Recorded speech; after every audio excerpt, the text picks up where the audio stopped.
Hello, I am Wanderer001, and if you couldn't tell from the title, this is kind of my thoughts on the Mitsubishi Mirage. This is not my car, it is a rental car. I had the pleasure or misfortune of renting this vehicle when my Subaru Forester review over there got struck by a deer. Now, props to the Subaru Forester, 25-mile-an-hour deer strike on the front fender. Minimal damage, really just cracked the front bumper and popped it out. So that was not terrible. Subaru Forester handled it like a champ, but I got to rent this beauty while the repairs were being done to my car. Now, I will say two things. One of being, this is going to try and be an objective review of this, but again, not as in-depth as the other vehicles that I've done because, well, this is a rental car. And the second being, you kind of probably already know how I feel about this particular vehicle anyway. But let's start with pricing.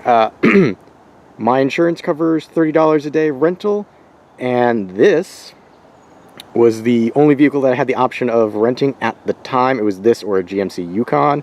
GMC Yukon would not fit into my parking lot where I live, so problem there. And the rental place also told me, it's like, oh, this one, you know, gets to your budget of $30 a day. I'm like, this is $30 a day? I was figuring at least like a Civic for $30 a day.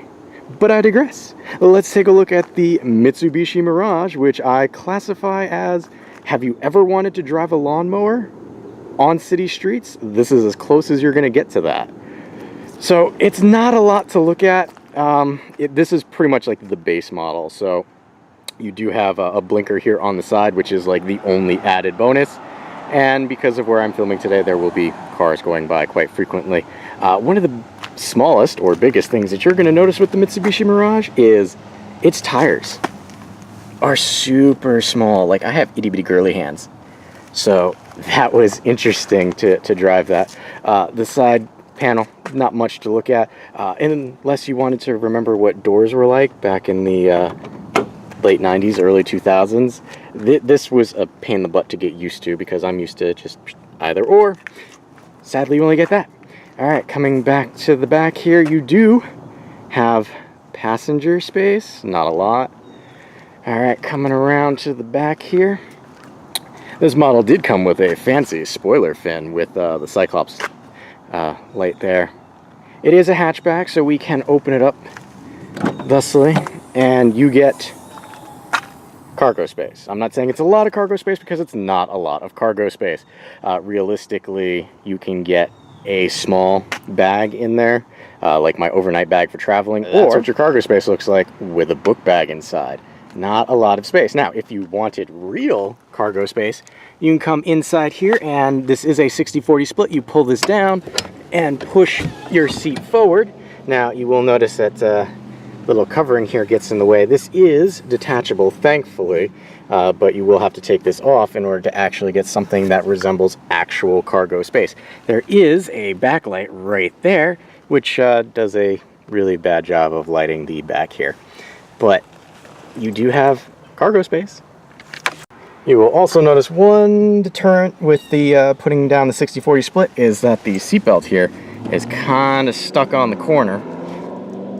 There's a way to kind of mitigate that a little bit, but it's not great.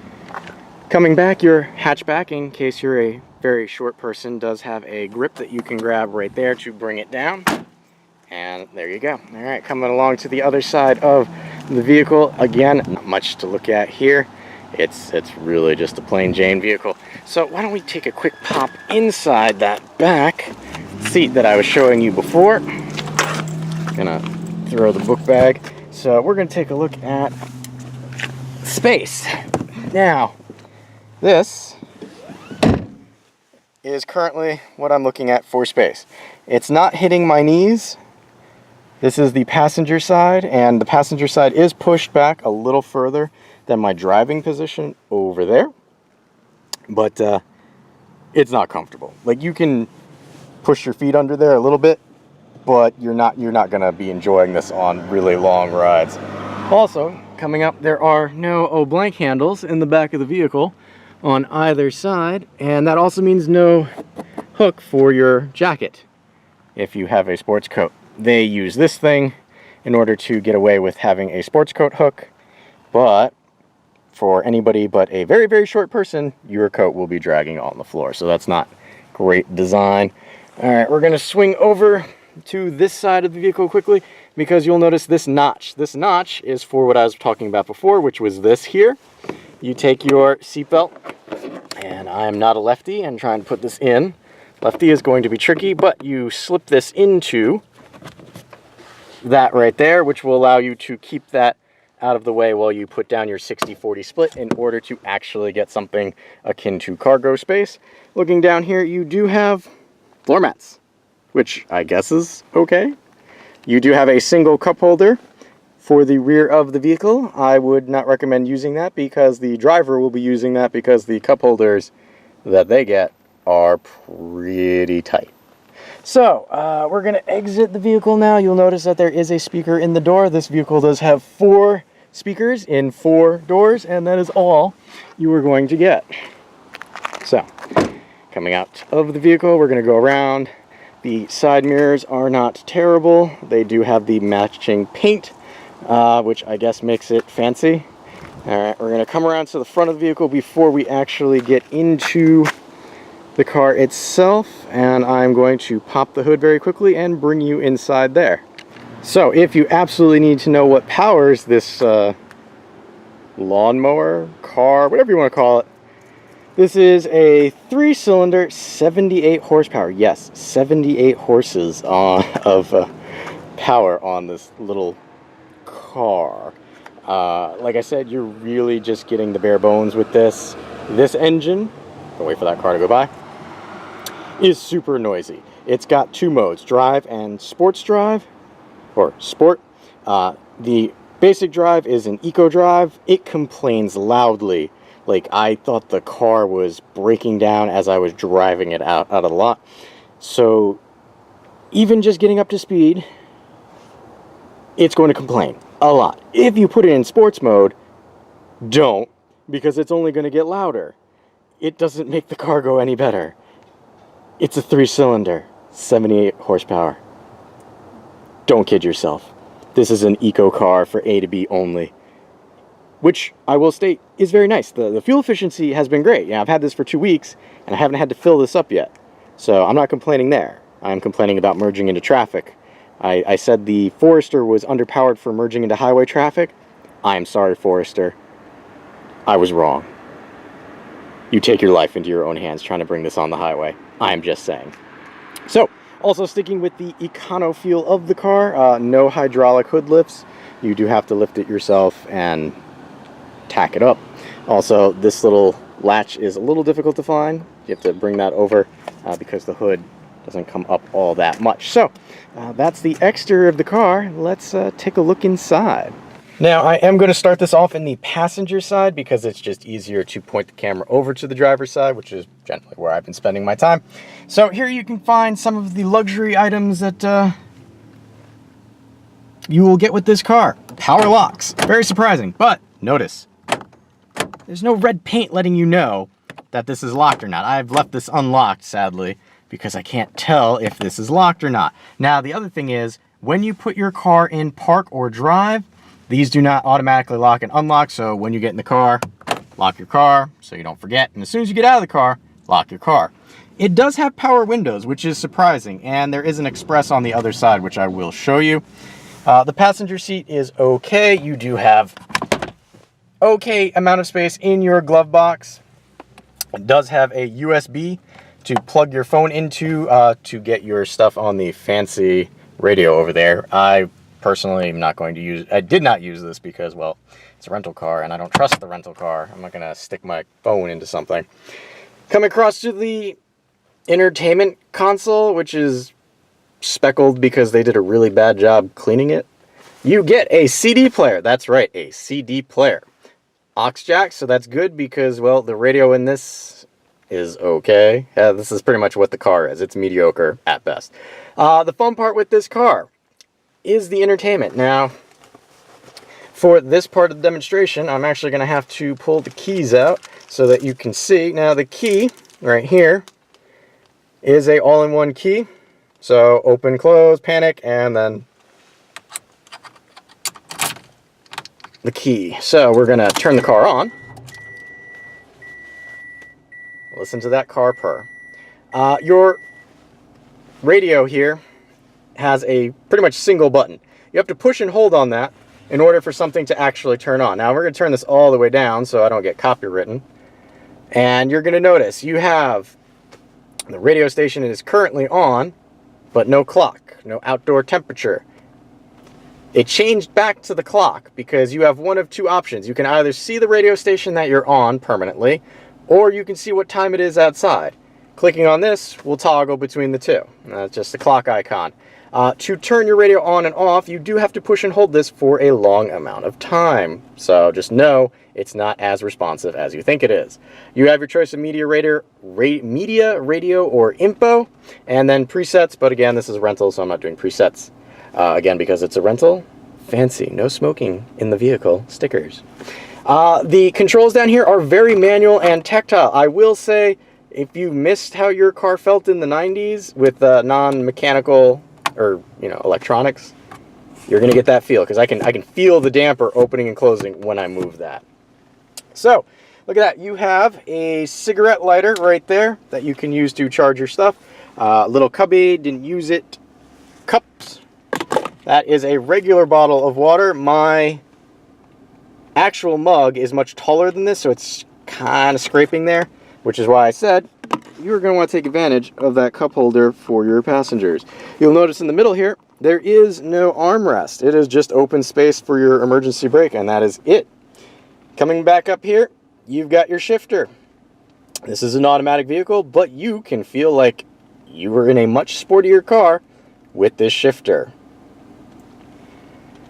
Coming up here, you've got really hard to see, but that is your sun visor. You will notice your sun visor, as the passenger, does not have a vanity mirror, but your driver does. I don't know why you made that choice, guys. You have a single interior light here, which can be turned on and off. It's not that bright, it's not that bad. Passenger airbag indicator. Right here, you have a just rear view mirror. It's nothing crazy. So, coming back to the center, your vents here do not close. Your side vents can close. So, odd choice, I suppose. We're going to swing over to the driver's side so that you can see what that's like. So, again, this is really difficult to film in a tiny, tiny car. So, here's your stack. You've got a tachometer, speed, and then this has helpful information. There you can see I'm not buckled. It does show eco when you keep the car in a eco range over here on the side. I don't know why they have 140 miles there, because there's no way this car is getting up to it. I think if you get to like 80, the car is going to shake violently. I've had it up to about 60, and I thought I was taking my life into my own hands. Pulling back, you have no controls on the steering wheel itself because, well, this is probably the budget model. Over here on the right, we're going to get in here. You've got intermittent wipers, and it's a pain in the butt to say that, but that is kind of nice to have on something like this. You've got misting, you've got a rear wiper in the back there.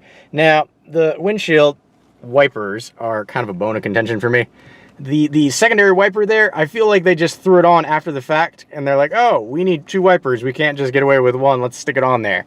It's in my field of vision and annoys me so much. And another thing, when you actually do put your wipers on, like, it doesn't really have enough room to spread out, so you're just pretty much getting two streams onto the windshield there. All right, coming across here, try and keep that out of the way. You have your lights. This does not have automatic lights in any way, shape, or form, but not all vehicles have that. This does not have daytime running lights, though. I mean, come on. I thought that was a safety feature that's, like, mandated now.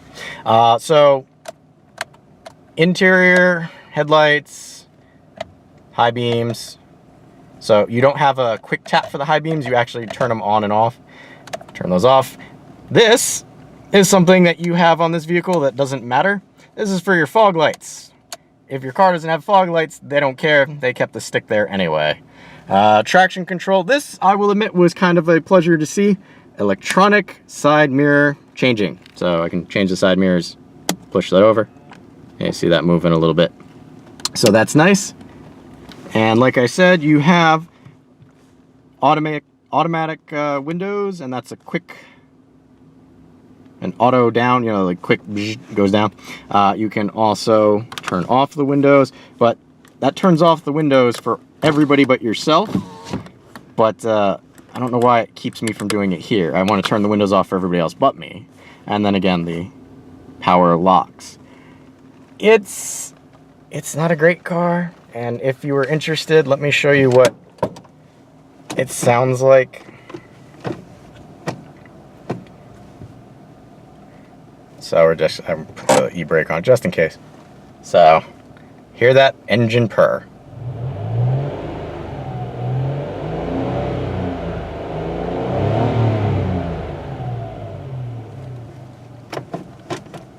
And it gets much louder when you're actually driving.